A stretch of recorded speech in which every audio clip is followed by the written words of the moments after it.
We have configured this Regal motor 10 feet curtain drive.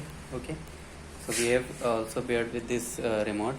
You can see this is closed now, so I'm opening this. See, it's starting opening.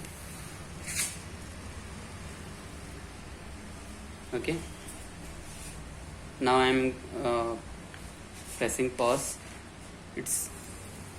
It's paused, so I'm again closing this. See,